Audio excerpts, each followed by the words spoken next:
Sometimes the simplest question is the most difficult to answer. The question here is, what is dance therapy? The difficulty is in describing it to you in a short period of time. But I'm going to try, because one of my most favorite things to discuss is the use of dance as therapy. Now, James Brown, the legendary musician, had some very sage advice for us. He said that the one thing that can solve most of our problems is dancing. Well, people throughout the ages have understood exactly the power of dance for individuals, for groups, for communities, in helping people understand exactly what was going on in their lives. Because movement is a basic form of communication. In fact, movement is our first form of communication. And in dance, the movement that's inherent provides us with opportunities for socialization, for building community, for developing the vitality within us, and most importantly, for expressing our innermost thoughts and feelings. The body reflects personality. Movement does not lie. So let's think about this for a moment. Think about walking down the street and you see somebody with a decrepit body moving very slowly. And you look at that person without even talking to them and you think, something's probably going on in that person's life. Or you yourself might be walking down the street and feeling really exuberant and happy, and you're smiling. And what's happening with your smile is that it's infectious, and people are looking at you and they're smiling with you. They don't have to say a word because they see in the shape of your body, in the rhythm of your movement, that something is happening inside of you. Well, that's what the dance therapist does. The dance therapist looks at the shape of the body. They look at the rhythm of the body, and they understand that when connecting with clients, that through their dance, clients reveal their innermost life, that the voice of their life comes out. So let me give you an official definition of dance therapy. It is the psychotherapeutic use of movement that furthers the emotional, the cognitive, the physical, and the social integration of the individual. So let's see how that works for you.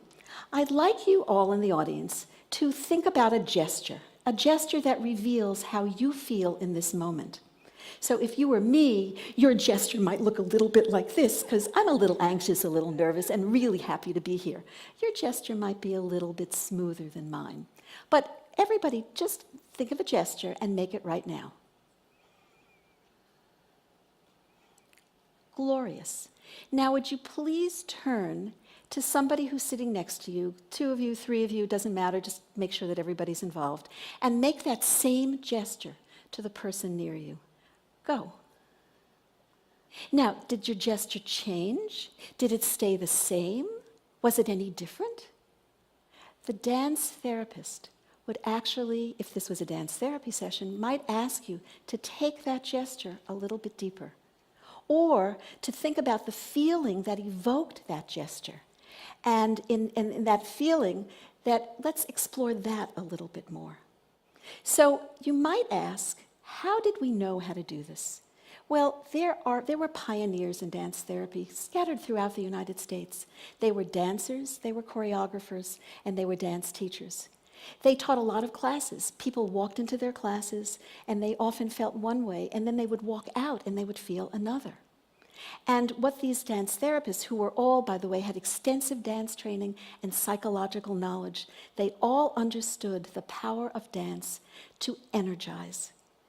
And they understood in watching their clients and their students that the holistic view of the individual had to encompass the mind and the body.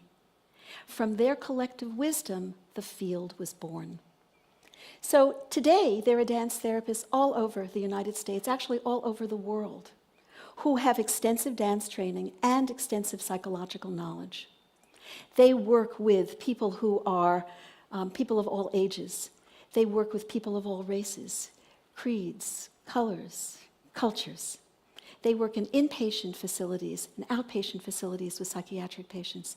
They work in medical facilities, nursing homes, schools, daycare centers. They work with a range of clients who all are in need of expression and help.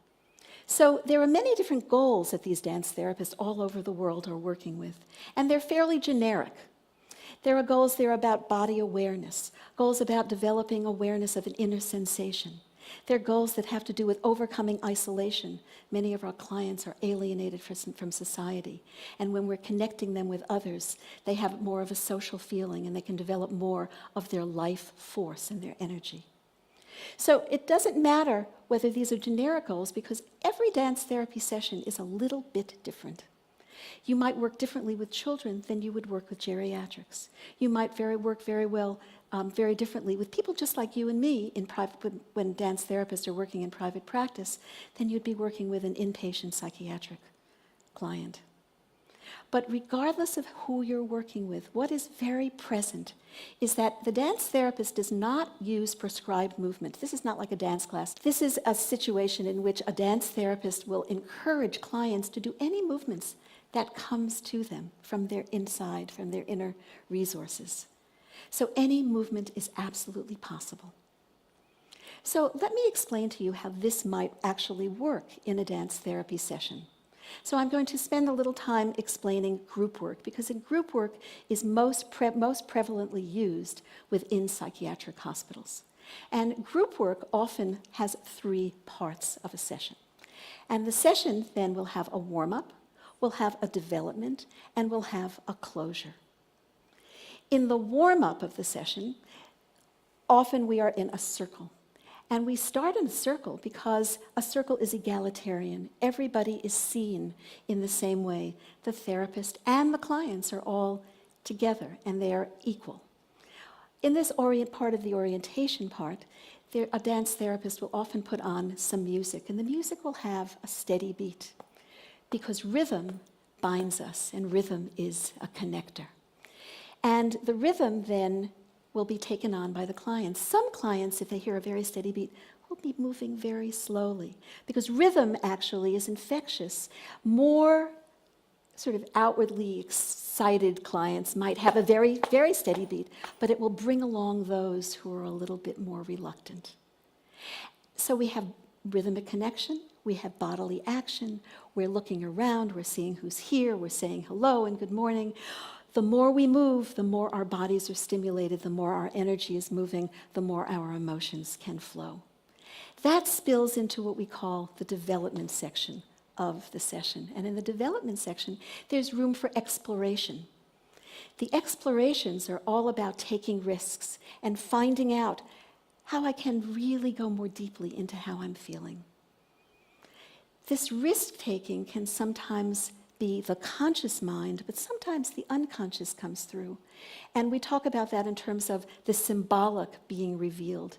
There are clients who sometimes don't really know how angry they are, but they're walking around and they're clenching their fists. Their unconscious is coming through. Or they may be somebody who's really excited about what's going on in their lives, and their treatment is moving in the way that they want it to. They can't talk about it, but they're revealing through the shape of their body, through the rhythm of their body, a deeper connection.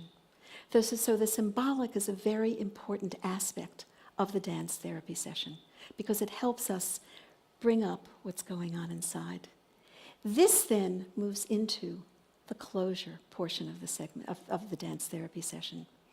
In closure, we are literally saying goodbye. We're beginning to look at what's gone on in the session. It's an ending, it's a separation, it's a time where we take what we've experienced in the session and we move it out into our lives. And the client and the therapist are really looking at each other and saying, what happened here? How can I take something that I learned here and move it into the rest of my life? So risks are taken, closure happens, and the dance therapist will often invite the clients to perhaps provide a gesture, or perhaps ask a client, how would you like to end this session?